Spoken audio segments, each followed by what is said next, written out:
Hello everyone, কেমন আছো সকলে? আশা করছি সকলেই তোমরা ভালো আছো, আমিও ভালো আছি। সোনার রাতে চ্যানেলে নতুন আরও একটি ব্লগে তোমাদের অনেক ওয়েলকাম জানিয়ে আজকের ভিডিওটা স্টার্ট করছি। তো আজকে হচ্ছে আমার ডক্টর দেখানোর ডেট আছে, তো ভাবলাম চলো তোমাদের সাথেও কিছুটা শেয়ার করি। তো এদিকে রেডি হয়ে নিয়েছি, আর কী যেন একটা কথা বলছিলাম তোমাদের। আর আমাদের যেহেতু ঠাকুমা মরে গেছে, জানোই তো তোমরা, আমার ঠাকুমা শাশুড়ি মারা গেছেন।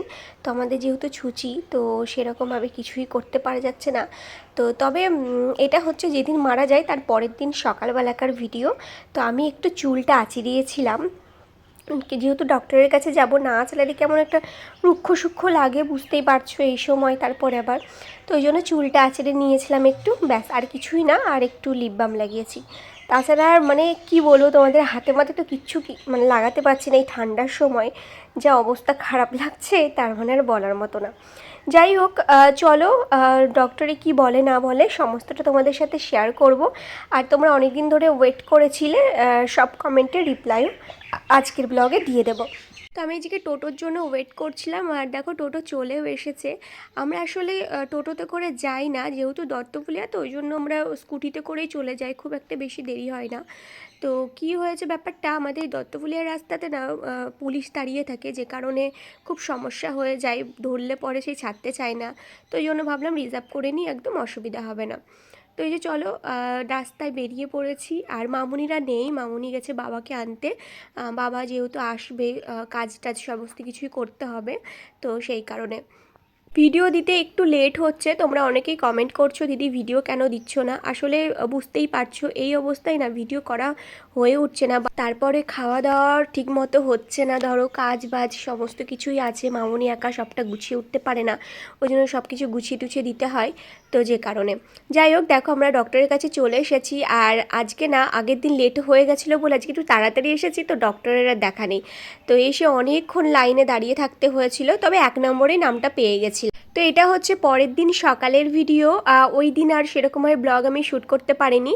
তো দেখো মামনি বাবা চলে আসার পরে, মানে 2 দিন পরের ব্লগ, মানে 2-3 দিন মিলিয়ে আমি একটা ব্লগ তৈরি করেছিলাম।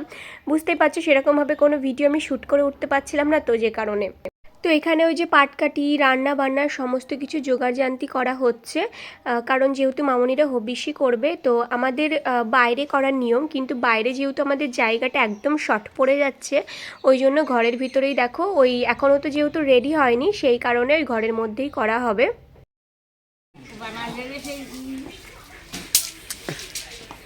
তুই এই বাড়ি যাবি? কি কইছিলাম কালকে? ও ছবি আনতে আজকেই? ভাই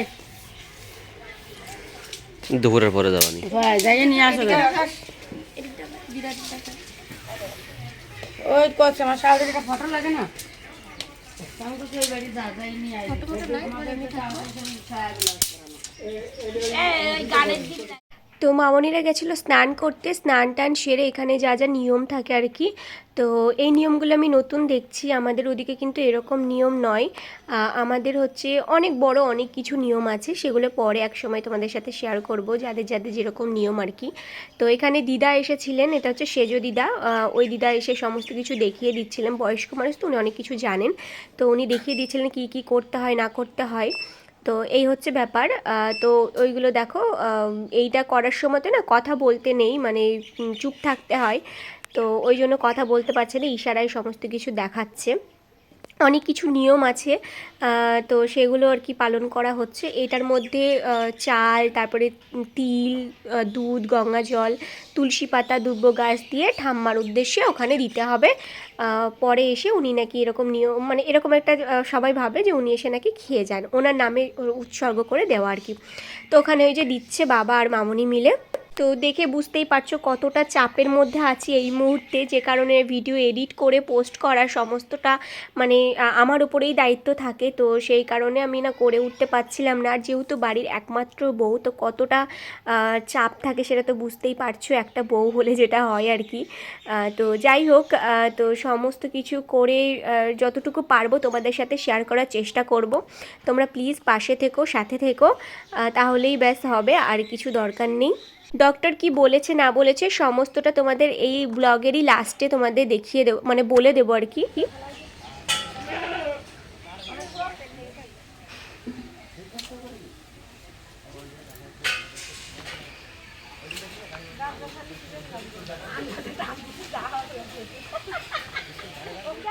স্নান টান করে উঠতেই দেখি দাদা এসেছে জানলা লাগাতে। আর জানালাটা লাগানোর 2 দিন আগেই কথা ছিল, কিন্তু ওই যে শনিবারের দিন ঠাম্মা মারা গেল, তো সেই কারণে আমরা বারণ করে দিয়েছিলাম আসতে, যেহেতু এই কাজের ভিতর তো অসুবিধা হয়ে যাবে। তো বাবা বললো কোনো অসুবিধা নেই, ডেকে নাও, তা ওর লাগিয়ে দিয়ে চলে যাক, তাহলে আর কোনো অসুবিধা থাকবে না, মাথায় একটা হেডেকও থাকবে না। তো একটু উস্কো খুস্কো আমাকে লাগবে, বুঝতেই পারছো। তার কারণ চুল টুল আঁচড়ানো নেই, খুব বিচ্ছিরি একটা দেখা যাচ্ছে, কিছু করার নেই, এখন এই সময় আমাকে এরকমই লাগবে। আর সিঁদুর টিঁদুরও পরতে পারছি না, তো ওই জন্য। যাই হোক, তোমরা তো বুঝেই গেছো এতদিনে, তোমাদের সাথে এক এক করে শেয়ার করেছি। তো প্রথমত আমি চলো আগে তোমাদের যে কমেন্টটা বেশি ছিল, 2টো কমেন্টের আমি রিপ্লাই দেবো। তো চলো আগে প্রথমে রিপোর্টের ব্যাপারটা বলে দিই, ক্লিয়ার করি। সেটা হচ্ছে রিপোর্ট আমার সমস্ত কিছু ভালো আছে, রিপোর্ট কোনো অসুবিধা নেই, আমার সব কিছু ভালো আছে ঠাকুরের কৃপায়। আর তোমরা এত এত প্রে করেছো, জানি রিপোর্ট করে এসেছি অনেক দিন আগে, কিন্তু আজকে দিচ্ছি। তার কারণ হচ্ছে 1 মাস হয়ে গেছে আমার রিপোর্ট করা, যেহেতু রিপোর্টটা না দেখিয়ে কিছু বলতে পারছিলাম না তোমাদের, তো এই কারণেই আর কি বলতে পারিনি কিছু। তো তোমরা অনেকেই ওয়েট করেছিলে যে দিদি ভিডিও, রিপোর্টের ভিডিওটা দিলে না, কি হলো না হলো। তো রিপোর্ট সমস্ত কিছু রিপোর্ট ভালো আছে, আমার বেবি ভালো আছে, সুস্থ আছে, খুব ভালো, তোমাদের আশীর্বাদে আর অনেক ভালোবাসাতে। যাই হোক, আর একটা যেটা ক্লিয়ার করব সেটা হচ্ছে ঠাম্মির যে ব্যাপারটা, যিনি মারা গেছেন তার ব্যাপারটা। তোমাদের অনেকেই কনফিউজ হয়ে গেছো যে কে মারা গেছেন, অনেকে উল্টোপাল্টা বলছো। মানে তোমরা ভেবেছো কি আমাদের বাড়িতে যিনি থাকেন আর কি, তো মানে দিদা আর কি, যাকে দিদা দিদা বলি, তিনি নাকি মারা গেছেন, এরকমটা তোমরা ভেবেছো। না গো, ওটা হচ্ছে আমার দিদা শাশুড়ি, মানে আমার মামুনির মা, মানে আমার শাশুড়ির নিজের মা, ঠিক আছে। তো মায়ের মাকে তো দিদাই বলা চলে, তাই না, দিদাই তো বলে। আর যিনি মারা গেছেন অ্যাকচুয়ালি, তো তিনি হচ্ছেন আমার শ্বশুরের মা। ওনাকে তোমরা দেখোনি, আর সেরকমভাবে আমরা যাতায়াতও নেই আমাদের, তো অনেক ব্যাপার আছে যেগুলো সোশ্যাল মিডিয়ায় আনাটা উচিত নয়, সেই কারণে আমি আনতে পারছি না যেগুলো। তো যাই হোক, এই হচ্ছে ব্যাপার। তো উনি এসেছিলেন, আমি ওনাকে 1-2বার দেখেছি। আমাকে দেখতেও চেয়েছিল, জানো তো। সব থেকে খারাপ লাগছে এটাই আমার ভেবে, যে আমরা কেউ ভাবতে পারিনি যে এত তাড়াতাড়ি মারা যাবেন উনি। আসলে উনি শরীর খারাপ হয়েছে অনেক দিন আগে, ওনার মানে শুনেছিলাম যে মারা যাবেন উনি প্রায় 4-5 মাস আগে থেকে। ওই ভাদ্র মাস থেকে ওনার খুব শরীর খারাপ হন, কিন্তু তখন থেকে উনি ভালো ছিলেন। তারপরে মামুনিরা দেখে আসার পর বললেন নাকি ভালো আছে, তারপরে আমাকে দেখতেও চেয়েছিলেন।